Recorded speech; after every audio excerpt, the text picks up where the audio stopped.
Hi everyone, it's Tracy again. Finally this week, after putting it off for weeks and weeks and weeks, well, probably not quite that long, but anyway, after putting it off for a couple of weeks, we will actually get to talk about the Victorian era military and some of the, well, I was going to say some of the cool stuff that I learned when I was doing research, but it wasn't cool at all. It was kind of fascinating in a gruesome kind of way. Anyway, I thought I'd run through some of that stuff today and give you a bit of a background on some of the political situation that was happening in and around and behind the scenes of Ashes of Pride. So we will get there, but let me just check here. I've got, yes, Audrey, hi, hello. Do remember to say hello when you land in the chat so that I know that you're there and can say hello. Otherwise, I don't know who you are. And it's nice to put names to people that are out there talking to me. So, it's spring. It's that time of year. So if I sniff or something like that, please forgive me. I sometimes don't notice that my nose is starting to itch until it's too late and I have to sneeze and start sniffling into tissues and things like that. Anyway, I've only got the one piece of news today before I get into the really interesting stuff. And that is basically that Ashes of Pride, which I was talking about last week. I read the blurb out to everyone. Ashes of Pride, which is book 10 of the Scandalous Scions historical romance series set in the Victorian era, is now out on pre-order everywhere, including my site. And small plug, if you buy it directly from me, you get it a week early. So I'm going to put the link to the book on my site for you, and that's got links to all the booksellers as well. Also, I've posted that now. It should pop up for you guys in a second. There is also an excerpt there, which if this is the first time you've heard of the book, you can pop off and have a look at the blurb. You can also have a look at the excerpt that I've got there, and there's links to everything else on that page as well. So have a quick look at that one. So before I get going on Soldiers That We Love and Adore, does anyone have any questions? Let me know in comments. If you've just popped in, I see there's a few more people have just popped in. Do say hello so I know that you're there. That'd be nice. So anyway, let's get on with the content, because there is an absolute lack of news at the moment. I must confess that I have been very busy writing, and also one of the big major things I've been doing this week is rebuilding my production schedule. So having a look at the books that I get to write for the next year or so. This is, I think, about once every 6 months I tend to reorganize and reschedule everything, which is one of the reasons I don't advertise the production schedule. But anyway, I take note of what everyone is talking about these days, what everyone likes, what everyone is buying, and build the production schedule to make sure that what everyone else wants to read and what I like to write, that point where everything intersects, that's what I put on the production schedule. Anyway, that's been very busy. I've been warning, hello Sandy, I just saw you pop up there. I've been warning everyone for a while now that I will be bringing back the Endurance series, because I've been getting so much email about it. So I will be finishing that series for everyone so that they know what happens to the ship at the end of the series. And yes, I do know what happens to it now. No, I'm not telling. So let's get into it. The British military. I think everyone's aware of particularly the Victorian version of their very upright military officer. They always had the red coats with the braid and the shoulder epaulets, and they had the sword strapped to their side. I think one of the best examples of the upright British officer that I have seen in a very long while was the officer in Last of the Mohicans, in his fine red coat, who ended up being so brave and giving his life up for the sake of others, which was, he's probably the perfect example of the perfect British officer. And that red coat officer tends to be all through romance novels. I mean, it started off with Pride and Prejudice. Everyone's aware of the officers who were so very celebrated when they finally arrived in town. The single women got very excited about the fact that there were officers in town. And yes, so they were valued. For most officers were considered to be gentlemen, which is actually accurate, particularly in Victorian times, which I'll get to in a minute. Let's have a look. But militarily speaking, the British military in particular was feared and respected for a very long time. That slowly began to change over a century or so, and I'll walk you through how that happened in a second. But for the British military and their officers were considered to be the cream of the crop. They were the best of the military for the longest time, which is really bizarre because, as you're probably well aware, particularly if you read any historical romances at all or watch historical movies, the Victorian military officer was most often a rich, landed gentleman, not always titled, in fact, frequently not titled. The military career was considered a great option for the second and third sons of titled peerage, because they weren't going to inherit the title and they may not have been in line to inherit anything much at all. But they did have money from the family, so they could buy their commissions. And buying commissions was the standard way an officer was recruited into the British military for generations after generations and generations. That was the way it was done. And these officers and gentlemen had to buy not just their commission, which was very expensive, they also had to supply everything, their uniform, insignia, everything that they needed to perform as an officer to the adequate standard of the British military. They had to provide all of that. Their own accommodations, their own servants. Quite often, if they had a manservant already, he was also recruited in and became his manservant, adjutant, whatever the term was at the particular time. It could change from time to time. And just kept on being a manservant, but in uniform, just followed him around. So the only thing was, though, these officers and gentlemen, originally they were eager to learn, and the military life was kind of part and parcel of upper class life to start with. So they were already versed in military concepts and strategy and things like that before they even got into the military. That started to change, though, particularly as industrialization hit England, and there were suddenly a lot of different things for upper class sons to concentrate on as they were growing up. There was the industry in the north, running estates and farms, and of course all their parliamentary expectations in London, and of course the highlights of the season.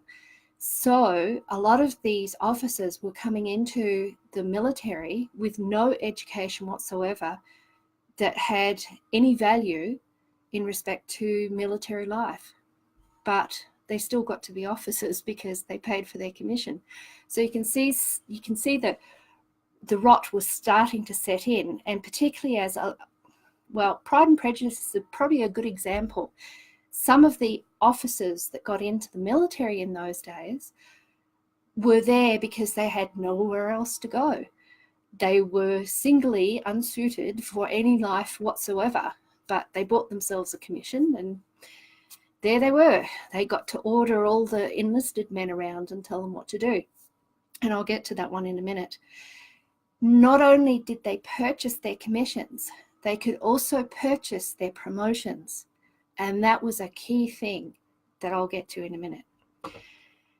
Anyway, that's the officers. And of course, they had their fine red coats and all that sort of stuff. And they married, gentle ladies and beautiful women, and they had a good life. Then there were the foot soldiers, the enlisted men. Now, that was a little bit different. Britain never drafted their soldiers ever. They never did it. For a long, long time, a military career was considered a very honourable career, even as an enlisted man.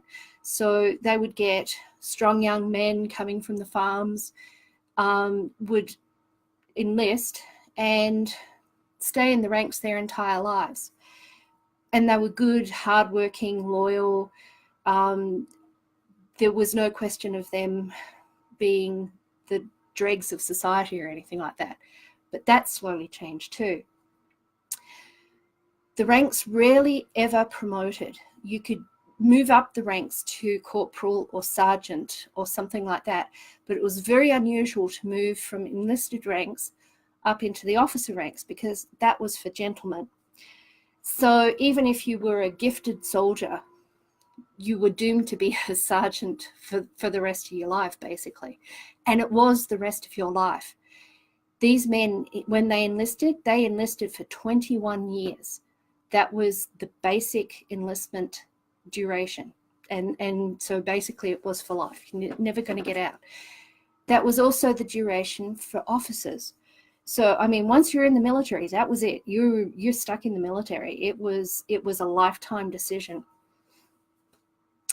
Anyway, as time went on we're talking from about the 1600s, when the military really became a fighting force, into the 1700s, when there was Wellington, the military improved radically, because there was a lot of technological stuff coming through. There was a lot of wars, and wars always increases technology and improvement in weapons and strategy and stuff like that. So, and it also has a way of weaning out the weaker soldiers. So who remained were the better soldiers.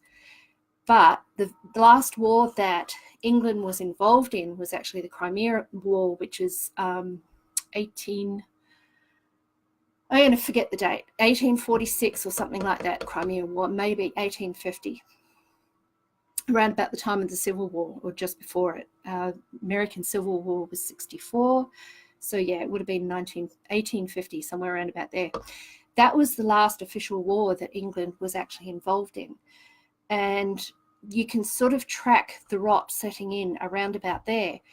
Because they never drafted soldiers, they had to rely on calls to the better qualities of men in England to sign up and fight for England.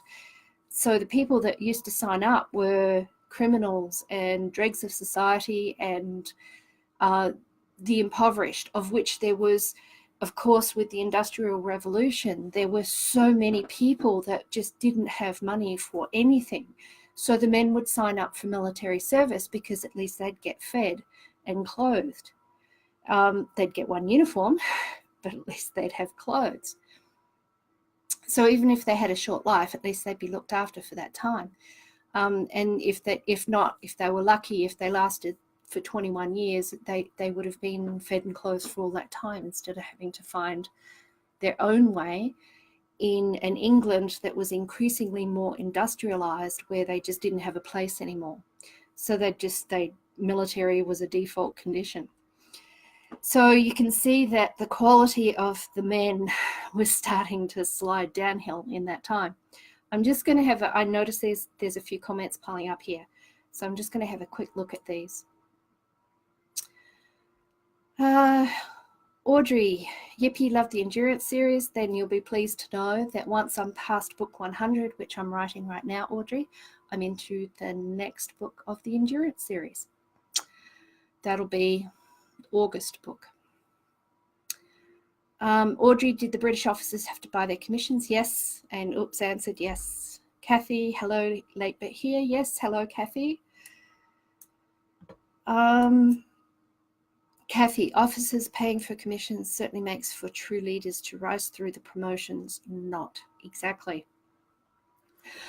It did work for the longest time because most of the officers that bought their commissions were well-intentioned, and they learned because there were wars and battles, so they learned on the job. But as the wars declined, and as the industry and other concerns rose in Britain, where it wasn't just lords and then battles and stuff like that, there was so much going on, they didn't have the focus anymore, and the buying of commissions and promotions became prolific. It was a way to get ahead. Anyway, where was I? Yes, the terrible conditions. These poor enlisted men, I sometimes wonder how they could fight at all. It started, conditions for enlisted men got worse and worse.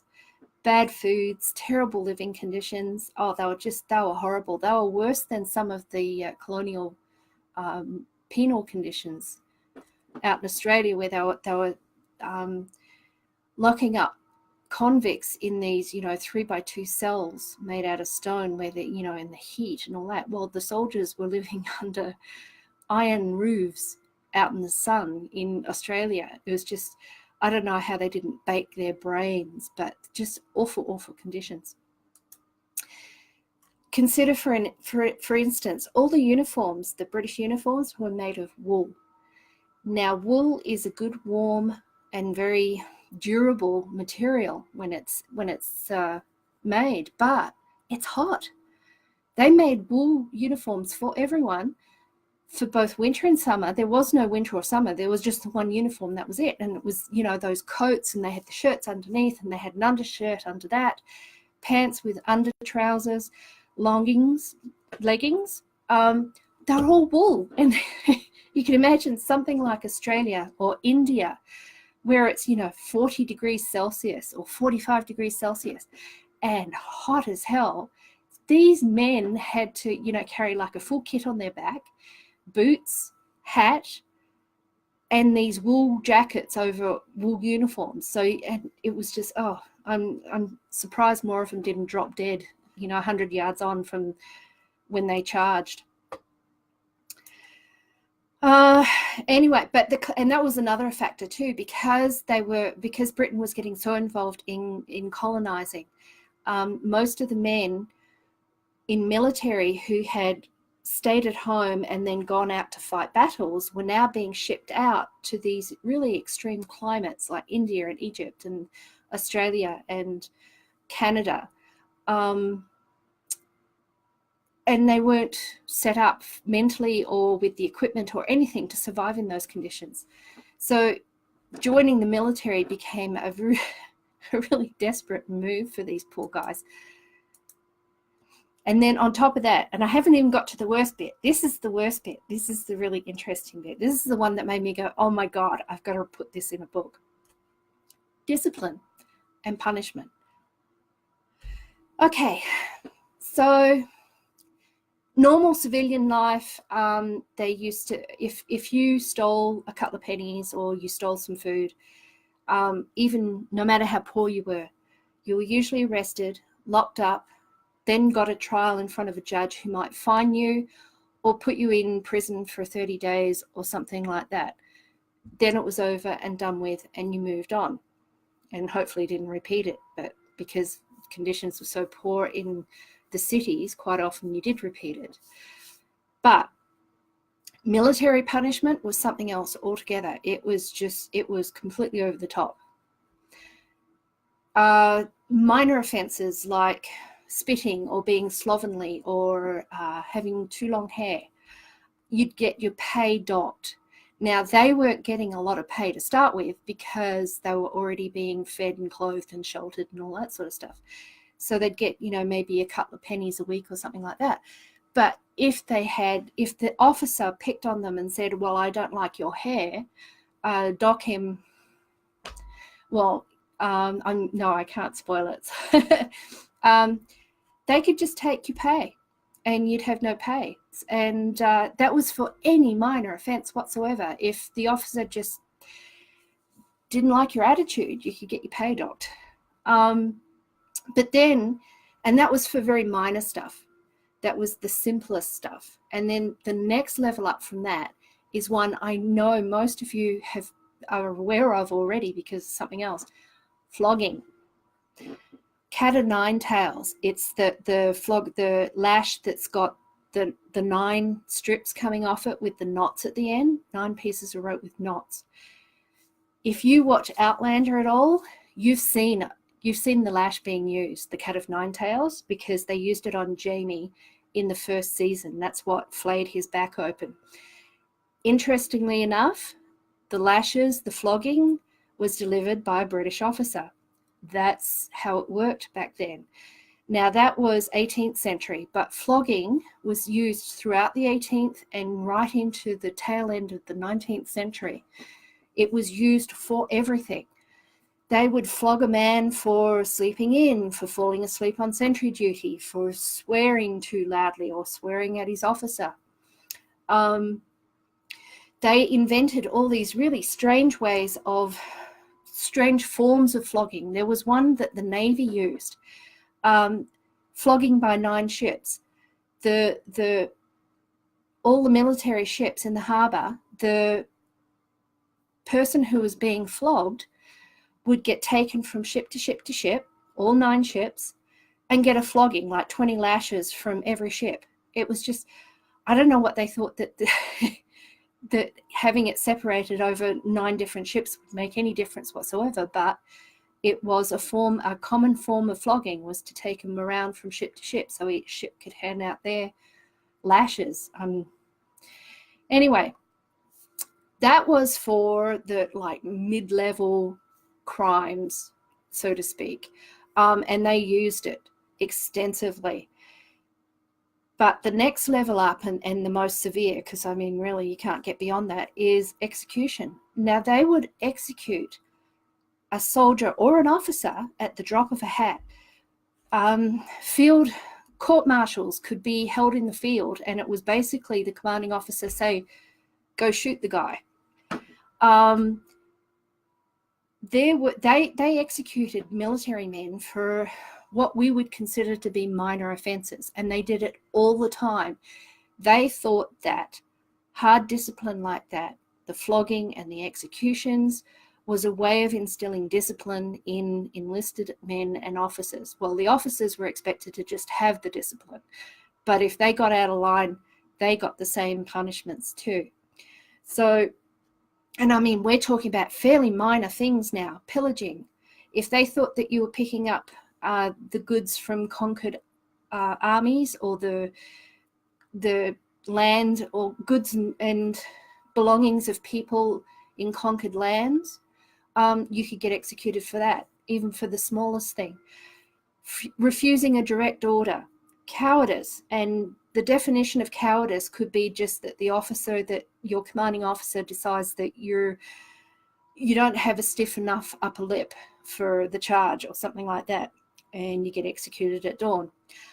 Pointing a gun at an officer, even if it's accidental, is another one.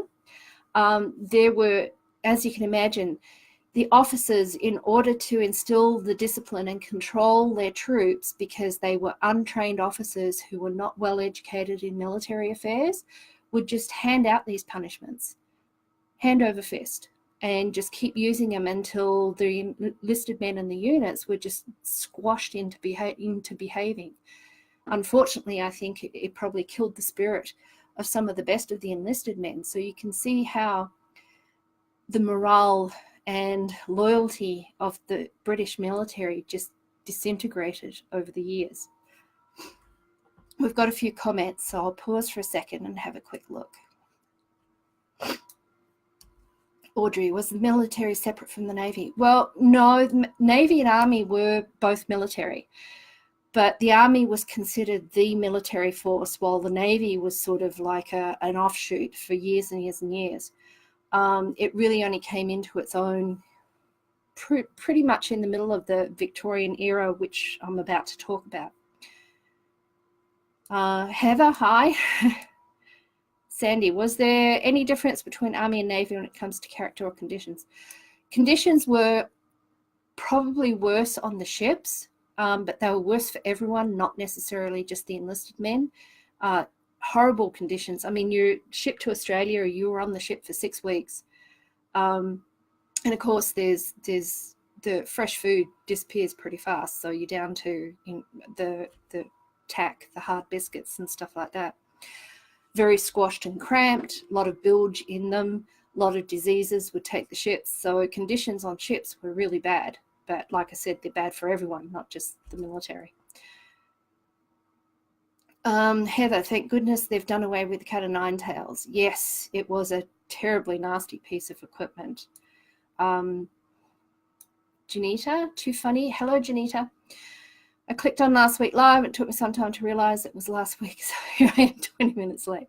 Well, here, better late than never. Oh, my goodness, I can't talk today. Better late than never, Janita. Welcome. 9 ships, 20 lashings. Who could lash someone 180 times? How terrible. It was considered perfectly normal. There were some units in the military that got flogged, particularly that there was one Navy battalion. I can't remember, not battalion, Navy unit. I can't remember the name of it, but they were called the Redbacks because they used to get flogged so often, and they took pride in the fact that they could take their flogging, have their back peeled open, and still smile. I mean, it's terribly, terribly British, but it was, yeah, that's how they got their names. Just horrible. Okay, management by fear. Yes, yeah, it definitely was. They didn't really, I mean, psychology was not really a thing in those days. So motivating people to drive themselves was not really a concept. They figured that discipline was the only way to do it. Anyway, okay. So the British Army was a force to be reckoned with for a long, long time. And then things started happening. Probably the critical one was they lost the US War of Independence, which was shameful in British military history. They couldn't figure out why it had happened. Then there was the Crimea War, which was like 1850s, as I said. I'm not quite sure on the dates, so don't quote me. But it was 80 or so years later. And that was also a disaster, not necessarily because of who won or who lost, but there was, I'm sure everyone here has heard of the Charge of the Light Brigade, yes? At Balaclava during the Crimea War, the officer who sent his brigade charging into the war, there were, I think it was 450 people lost in that charge. The officer himself, and I can't remember his name, I'm sorry, I did look this up, but I've forgotten it. He was one of these officers who had bought his commission and then bought all his promotions to the point where he was of such seniority he could lead. He ordered the brigade in to charge, and it was an absolute disaster. It was just horrible. There was all these people died. They've made movies of it. They've written books about it. That was a major turning point for the British military. They really started to examine what was going on in the military at that stage. And of course, there was all the Indian mutinies and all the mutinies around the colonies and stuff like that that made them start to wonder what the future of the military would be. So along came a man called Cardwell.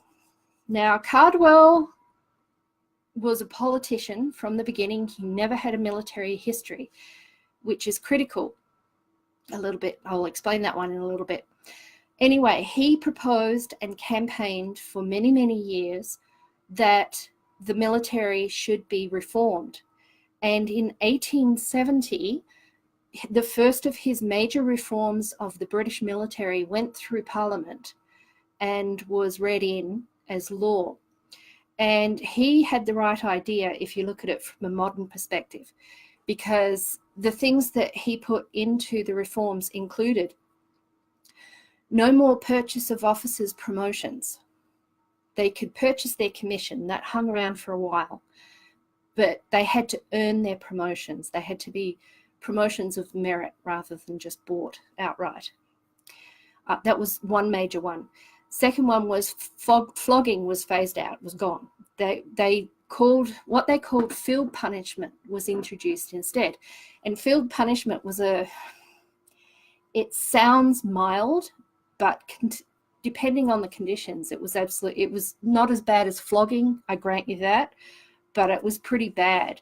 They used to chain an officer, the military man, officer, soldier, to some sort of structure out in the field. Usually it was a wagon wheel, sometimes it was a gun wheel or a tripod or something like that. They'd chain them to this thing for 2 hours a day for up to 7 days. Sometimes it could be longer, it could be 4 days. You couldn't hand out a field punishment for longer than a week unless it was dictated by a court-martial, in which case they could do up to 90 days. So for 2 hours every day, this man was just chained out there, and I think they thought that the disgrace of being out there for everyone to see them would be enough to bring the man back into line. And as I said, it's a lot better than flogging, but depending on the conditions, if it was freezing cold or stupefyingly hot, then that man had a hard time because he couldn't move. He was like stuck there for 2 hours. And I'm quite sure that the loss of pride probably had an impact as well. Anyway, that was introduced instead of flogging. And then the other thing that Cardwell introduced, well, he discouraged executions. They were considered unnecessary and a waste of good men, especially if they could be reformed via field punishments. The other big one was instead of signing up for 21 years, they decided that they would make the first service for 7 years only, and then a man could leave the army and he would be put into the reserves. So, and if there was ever a time of war, he could be called up from the reserves into active duty. And that actually started building up a reserve of experienced officers and men that they could call on if they really needed. And that was probably one of the most positive reforms that they introduced in 1870. And the big thing in 1872 was in 1870 as well, they called back all the troops and regiments and battalions that were overseas in the colonies, serving as policemen in the colonies. They just brought them all back. So from 1870, I think it was April 1870 when it went through. From there on, there was this very slow return of all the men from the overseas colonies. Of course, the reforms being passed by law was one thing. Getting them adopted by the military officers who were the ones that needed to use them and make sure they went through and were executed was not so easy. Cardwell was a politician. As I said, he'd never been serving in the military. He'd never served in the military at all. He had to play a game of getting the senior officers in the military's services, that's Army and Navy. He had to placate the officers, get them to agree to adopt the reforms and bring them into practice. That was a whole different story. So you've got this situation where, and this is where Ashes of Pride comes into it. Because if you remember, Neil Williams was in the Swan colony, which of what would become Australia, Western Australia eventually, but it wasn't called Australia right then. He was in the colonies.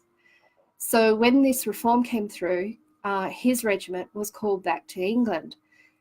And that's where the book starts. He arrives back in England in the middle of all this reforms and officers hanging on to the old way of doing things and others trying to get the reforms to go through and all these different changes and conditions. And of course, the barracks where all these regiments were housed were exploding because everyone was coming back. So that's where Ashes of Pride starts, with the absolute chaos in the military. Anyway, let me have a quick look. Sandy just finished binge watching a Canadian series called Frontier about the British military. And Hudson Bay Company versus the Voyagers and independent fur companies. It was a very negative view of the soldiers in the early 1700s. Yeah, it's they were still a feared force in those days. The British, despite their gentlemen officers and stuff, they were still really good fighters. They were relentless. But so were the French, might add. If you've watched Last of the Mohicans, you've also had a good dose of the ruthlessness of both armies. So, okay, any questions? We're obviously going to have a short one today. So I just wanted to, because some of the horror of the military life in those days was just mind-bending, mind-boggling. But that's where Ashes of Pride comes in. So before I go, Heather, nothing like the military of today, as my dad has done 27 years and loved it. So I understand, Heather, it's a lot different these days. You get promoted by merit, of course. And of course, there's education for both officers and enlisted men, which makes a huge difference. So before I go, of course, check out Ashes of Pride, links in comments. And as usual, I'm not entirely sure what I'm going to do next week, but it will be something, hopefully fun. You can always email me if you have a comment or something that you don't care to share in public, and I'll do my best to answer it. Otherwise, enjoy the spring weather. I don't know if it's nice and sunny where you are, but it is where I am. You can sorry, wrong face. You can see the sun shining on the side of my face. Have a great week. I'll see you next week. Bye.